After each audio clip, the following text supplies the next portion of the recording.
the protesters believe these countries are supporting or facilitating the chaos of M23 and Rwanda. So these countries' embassies have been looted and damaged or attacked and set ablaze. The United States, Belgium, US, Kenya, South Africa, and Rwanda, of course. I am an African. When we look at the recent events, there's a number of things that have happened. So if we're just to go and mention the few things that have happened in the last few weeks, for example, or let's maybe start with the last few months. There was a ceasefire agreement that was agreed on in August. Many people will be asking, oh, what's being actually done in Congo? So when I mentioned SAMI DRC is part of the Southern Africa's attempt to fix that situation. And it's known as the Luanda process. Luanda is the capital city of Angola. Why is it Luanda? Because the AU decided that the president of Angola, João Lourenço, would be basically the host and the champion for solving the situation in Eastern Democratic Republic of Congo. Why Angola? Angola is part of the southern region and it's also part of this organization called the Great Lakes region.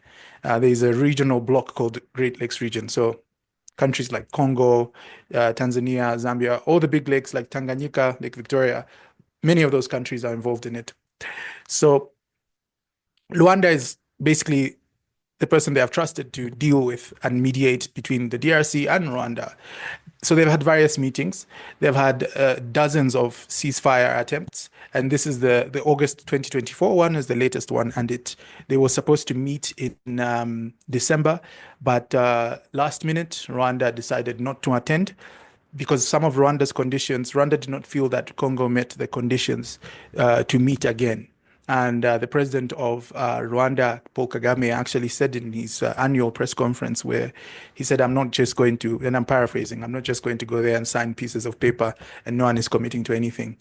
And then, of course, Congo side says, Congo basically wants M23 eliminated and they do not want to negotiate with M23 and they want Rwanda to stop backing M23. Right. I believe, correct me if I'm wrong, but one of those conditions were that Paul Kagame wanted Felix Tshisekedi, the president of Congo, to actually meet with M23 leaders and to negotiate.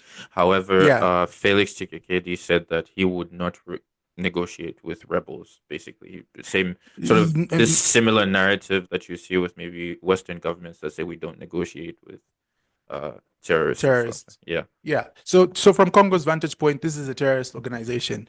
So you do not negotiate with terrorists. And Tshisekedi ran on a strong platform that is going to eliminate M23. So Rwanda, on the other hand, wants Congo to negotiate with M23. And they also want to eliminate FDLR, which they believe is closely aligned with the army of Congo, right? So that piece, so just imagine being Angola and it's just like, bruh, what's going on? What do I do? You guys are not coming. Yeah. And I feel really bad. I feel so sorry for Angola. They have really tried. They've gone above and beyond.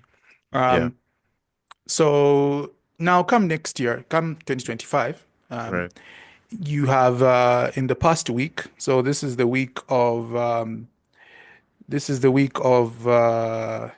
sort of the 20th to the 26th of January 2025. These are events that have happened. So M23 starts making more advances in the North Kivu province. This is the province adjacent to Rwanda, right? And the Congolese government suffers a major loss with their... so Congo, recently, about a year or two ago, the president of Congo decided to put North Kivu province under military control because it was a serious concern. So they had a military governor, right? And his name was Major General Peter Chirimwami.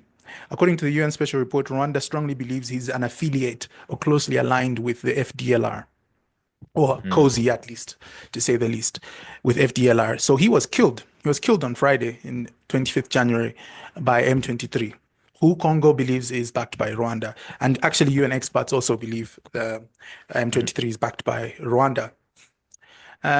So M23 started making several advances, taking over smaller towns closer to the major town of Goma, population of around 2 million people, and where many humanitarian headquarters and hubs are. And basically taking over the town of Sake and Minova. And finally, over the weekend, there were reports that from Sunday to Monday, there were reports that M23 entered Goma and seized the airport, which is critical infrastructure during conflicts. M23 is widely believed to have had a stronghold by now of the city of Goma, and or the government of Congo, still insists that it's in charge, although in practice, most of Goma is under control of M23. The last time M23 seized Goma was in 2012. They had seized it for a week, and then a mission known as Forces International Brigade, and I'm trying to say this. This is the French acronym FIB, composed of South Africa and other international organizations, were able to kick them out. So this is the second time since 2012. The last time was in 2012 that M23 is taking over a major city of the DRC. So if you look at Goma, Goma is right next to a town called Gisenyi. Gisenyi, I don't know if I pronounced it properly. Okay. Sorry to our Rwandan listeners. It's literally adjacent. There's literally an imaginary boundary between the two. It's almost, if you take off the boundary, it would look like one city. Hmm. So on Rwanda side, there's Gisenyi.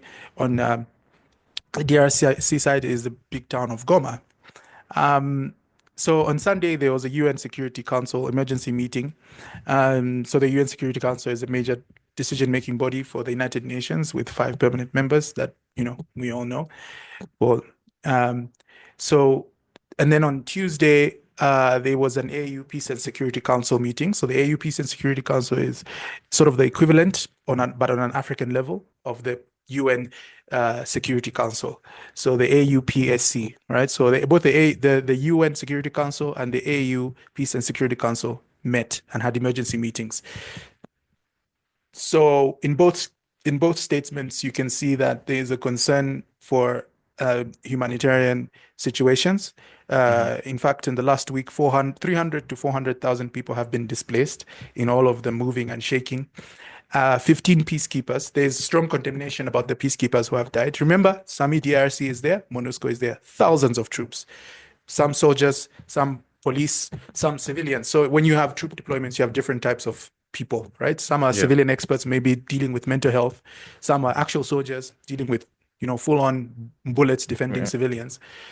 Some are police trying to just say law and order, if someone Yeah. steals something, because literally there's an absence of proper governance in many of these situations. So 300 to 400 people have been displaced, and that's serious humanitarian concerns now. Oh yeah, by the way, the troops, yes. So over 15 peacekeepers have been killed, of Yeah. which 13 From are South South African. Africa. And South Africa is the main funder of SAMI DRC. I think last I checked, mid last year, South Africa's government was pledging 140 million US dollars. And South Africa's opposition has been quite vocal in withdrawing troops, or at least quite anxious about their status in the DRC. Well, I if I can chime in, from what Sure. I've been seeing in South Africa, well, I've been paying attention to sort of East African and Southern African news sources, and from what I see in South Africa, it seems to be mixed reviews.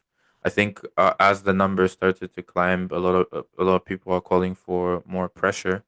But from what I see is, well, so a lot of people are calling for the withdrawal of the troops because a lot of people are wondering as to how is this an immediate threat, or why is this South Africa's business in the first place, and calling for, like, I think the example that they're using is that, look, Zambia is has the longest border with the Democratic Republic of Congo, and it's not nearly doing as much as what South Africa is doing. So the question is why, and even Angola is also not doing the same. So why is South African troops there? Why are South African troops there?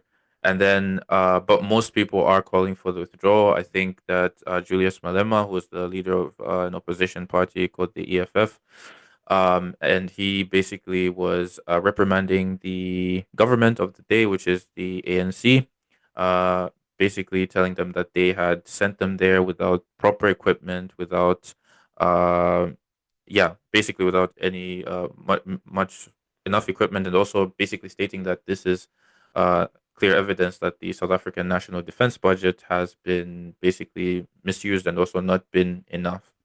Um, and because this has also made, I think, a lot of people in South Africa generally a bit concerned as to, hey, we're South Africa, right? We should be one of the, if not the most powerful military in Africa, one of the most powerful militaries in Africa. Why? How can this happen?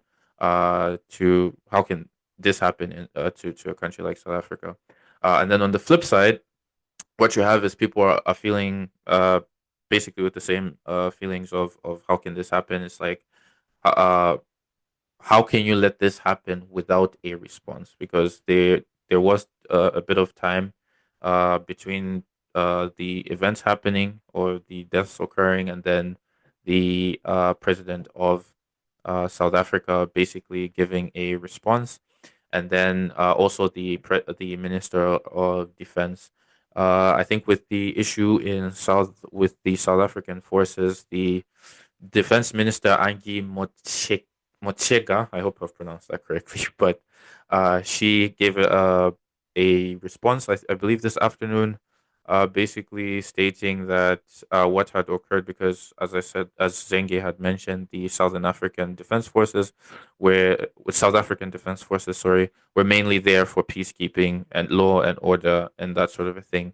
And now what had happened was M23 had surrounded the city of Ngoma and found themselves in a very tough position, Precarious. yeah, precarious position, because they were not sent there to sort of fight a war. They were meant to have bring law and order. And so essentially, what she had stated was that um, the soldiers had were killed during the fire between the Congolese military and then also the M23 forces, and that there were rumors of a white flag being raised as the South African forces are giving up, but she had stated that it was because the M23 rebels had sent word for basically they wanted to collect their dead as well, and so that sort Mhm. of that white flag was there. However, we don't know how successful it has been. So there are a lot of calls for by a lot of people in South Africa to essentially call for a ceasefire and to so that Mhm. they can bring back the injured and the dead, and also to withdraw Yeah. troops from the region. But other people are also saying like, hey, um, Mhm. this this is serious, and Getting real. I don't want to say that they're calling for an all-out war, but they're saying that they're calling for It's- well, in their statements they're calling for Rwanda to be to sort of answer. And also we shouldn't forget, mhm. I think in social media I have seen a lot of people forget that also I believe some Malawian soldiers had also passed on. Yes, yes. um Actually, yeah. there were soldiers from Burundi, Tanzania, Uruguay, and I believe Malawi, if I'm not Mm. correct. If I'm, yeah, I don't know whether or not Malawians were there. Let me Yeah, just but double check. Yeah, I read something about, I believe, three Malawians also unfortunately passed on. And yeah. so I don't Uh, know if no, go ahead. Sorry, go ahead. Yeah, so these meetings happened on the UN Security Council on Sunday, African Peace and Security Council on Tuesday, Tuesday being the 28th of January 2025. Which was yesterday, right? Yes. Okay. And there is a meeting. Sorry, in fact, before I say this, let me just say there have been protests going on yesterday, Right. which is the 28th, which is the 28th of January. Protests, riots, and looting of embassies in Kinshasa by people that Which believe is the that capital are of Congo. supporting. Yes, which by people, which is more than 1,600 kilometers to the west of Congo. So you see the disconnect between Goma and Congo, right? Goma's economy is inextricably linked to Eastern Africa, whereas Kinshasa is technically West Africa, Central West Yeah. Africa, you'd say. So it's so different. It's like just a thick jungle in between the two. So it's easier to go to Nairobi than go to Kinshasa from Goma, From Goma. Yeah. and Nairobi is East Africa. And so there's protests. But the protesters believe these countries are supporting or facilitating the chaos of M23 and Rwanda.